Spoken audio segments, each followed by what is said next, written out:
Assalamualaikum warahmatullahi wabarakatuh. Yang terhormat Bapak Wes, mohon izin mengirimkan tugas individu. Selamat pagi semuanya. Kembali kita mempelajari video pembelajaran.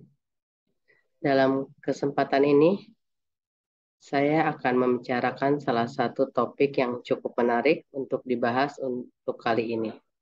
Apakah topik itu dan kenapa topik itu perlu kita bahas kali ini? Ikuti terus video ini. Baik, mari kita mulai. Dalam topik kali ini, kita akan mengkaji dan mengaitkan sebuah artikel berjudul Trend and Research Issue in the Educational Technology. Tren dan isu penelitian dalam teknologi pendidikan, yang ditulis oleh seorang akademis Amerika, Profesor Teknologi Pembelajaran di University of North Texas. Jonathan Mitchell Spector atau biasa disingkat J. Mitchell Spector. Artikel Spector akan kita kaji dan bahas keterkaitannya dengan penelitian Jong Yun Han dan kawan-kawan. Penelitian John Yun sendiri berjudul Utilize Online Learning Data to Design Fact-to-Fact Activities in Played Classroom and Case Study of Heterogeneous Group Formation. Memanfaatkan data pembelajaran online untuk merancang kegiatan tatap muka di kelas terbaik. Studi kasus pembentukan kelompok heterogen. Mengapa Mia merasa topik ini menarik untuk kita bahas? Pertama, jika dikaitkan dengan kebijakan pemerintah Indonesia, dalam hal ini Dinas Pendidikan, beberapa waktu lalu, pemerintah memberikan arahan bahwa institusi pendidikan harus mulai melaksanakan pembelajaran tatap muka secara langsung atau luring secara terbatas, atau kita kenal dengan PTMT. Hal ini dilakukan pemerintah juga bukan tanpa sebab. Pembelajaran jarak jauh (PJJ) yang dianggap menjadi salah satu solusi tunggal dalam masa pandemi ini dirasa belum dapat mengakomodir pembelajaran dan pengajaran secara maksimal. Spektur dalam artikel mengatakan bahwa untuk mendukung pembelajaran dan pengajaran yang tepat harus menggunakan metode dan teknologi yang tepat pula. Lalu metode, tren, and teknologi apa yang tepat untuk saat ini? Spektur dengan jelas memaparkan dalam artikel yang ditulisnya. Hal kedua, kenapa topik ini menarik untuk diangkat adalah kaitannya penelitian John Yun dan kawan-kawan dengan kondisi ini. Dalam penelitiannya, John Yun mengangkat bagaimana cara kita memanfaatkan data selama pembelajaran online untuk digunakan dalam mempersiapkan pembelajaran tatap face-to-face. Bahkan Jen Yung dan kawan-kawan lebih spesifik membahas ke salah satu model pembelajaran yaitu flipped classroom. Tidak berhenti di situ. Jen Yung dan kawan-kawan juga membuat sebuah studi kasus dalam mengimplementasikan model pembelajaran tersebut, yaitu dengan menggunakan pembentukan kelompok heterogen untuk meningkatkan pembelajaran. Dari dua hal menarik inilah alasan mengapa topik ini sangat layak untuk kita bahas. Mari kita lanjutkan ke bagian pertama pembahasan. Kata solusi adalah masalah selalu muncul dan saling melengkapi satu sama lain. Seperti layaknya sebuah pasangan, ketika masalah pembelajaran muncul, maka tak lama solusi pembelajaran juga muncul untuk mendampinginya. Merujuk dalam artikel Spector, bahwa belajar dapat didefinisikan sebagai proses yang keberhasilannya dicirikan oleh perubahan yang stabil dan dapat bertahan lama, di mana belajar dapat dilakukan oleh individu maupun kelompok. Jika dikaitkan dengan apa yang diteliti Jen Yung, Jen Yung dan kawan-kawan mencoba untuk mempersiapkan pembelajaran dalam bentuk kelompok heterogen berdasarkan data pembelajaran online yang telah dilalui. Oleh karena itu, dapat dikatakan bahwa apa yang dilakukan oleh Jen Yung bertujuan untuk meningkatkan perubahan perilaku dalam belajar agar dapat terkondisikan dengan baik. Perilaku dalam belajar sangat dapat terkondisikan dengan baik. Jika sebuah kondisi belajar dapat dikondisikan dengan baik, maka akan menciptakan sebuah kondisi belajar yang juga dapat bertahan lama, stabil ya. Apa yang ditulis oleh Spector dan apa yang diteliti Jen Yung dan kawan-kawan dalam hal ini memiliki benang merah yang jelas. Namun membangun bukti pembelajaran dapat dikatakan efektif juga harus melalui data yang jelas untuk dapat dijadikan patokan. Patokan itu penilaiannya harus otentik. Spector menuliskan beberapa tren penggunaan teknologi dalam pendidikan.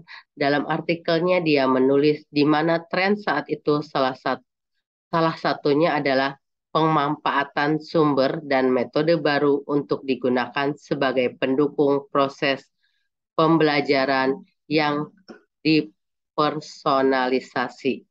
Salah satunya model pembelajaran yang dipersonalisasi ini yang coba digunakan oleh Jen Yung dan kawan-kawan dalam penelitiannya. Model itu adalah Flipped Classroom. Lalu apa itu Flipped Classroom? Flipped Classroom sendiri adalah sebuah model pembelajaran di mana peserta didik diberikan sebuah arahan untuk mempelajari materi terlebih dahulu. Sebelum pembelajaran di kelas dilakukan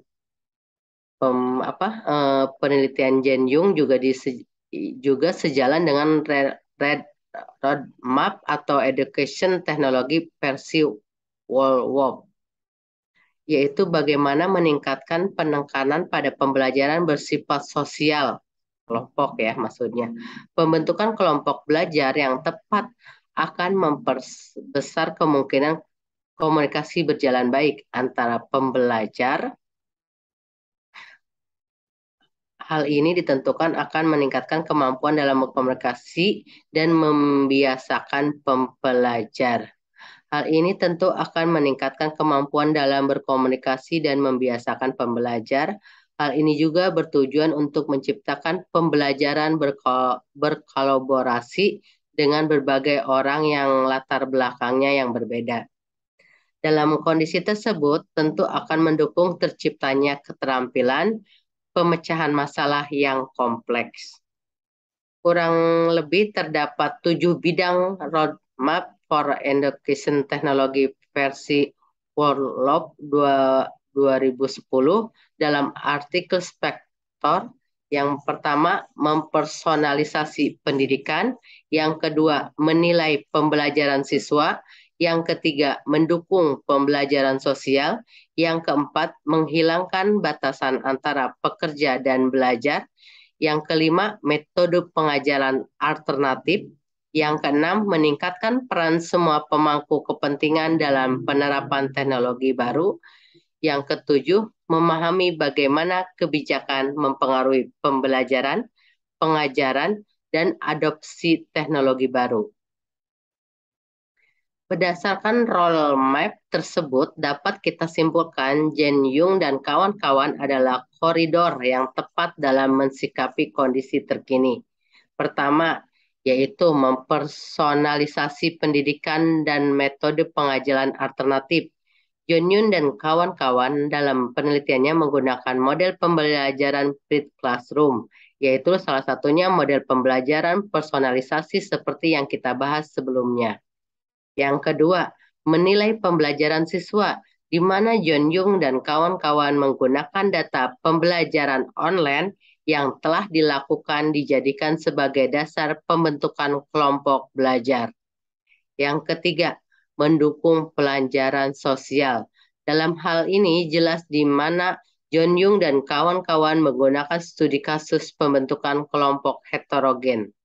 Yang keempat, memahami bagaimana kebijakan mempengaruhi pembelajaran, pengajaran, dan adopsi teknologi baru untuk memadukan beberapa peserta didik dengan latar belakang yang berbeda, yang kemudian disatukan dalam sebuah kelompok belajar yang tentunya bertujuan untuk meningkatkan hasil belajar setiap peserta didik.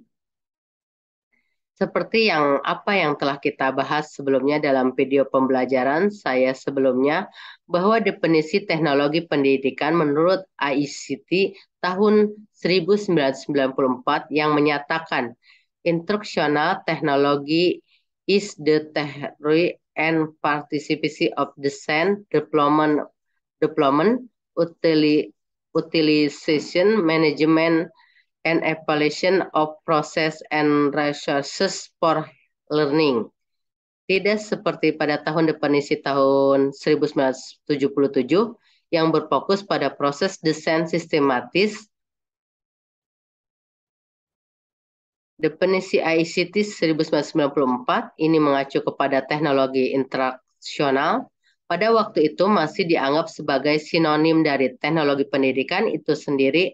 Hal ini sudah disempurnakan oleh definisi ICT 2004, di mana teknologi pendidikan dipandang sebagai konstruksi yang lebih besar dari teknologi interaksional.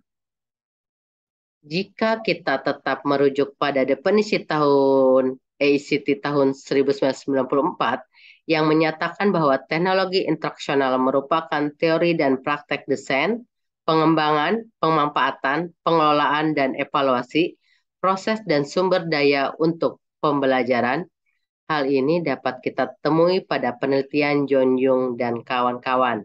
Mari kita bahas.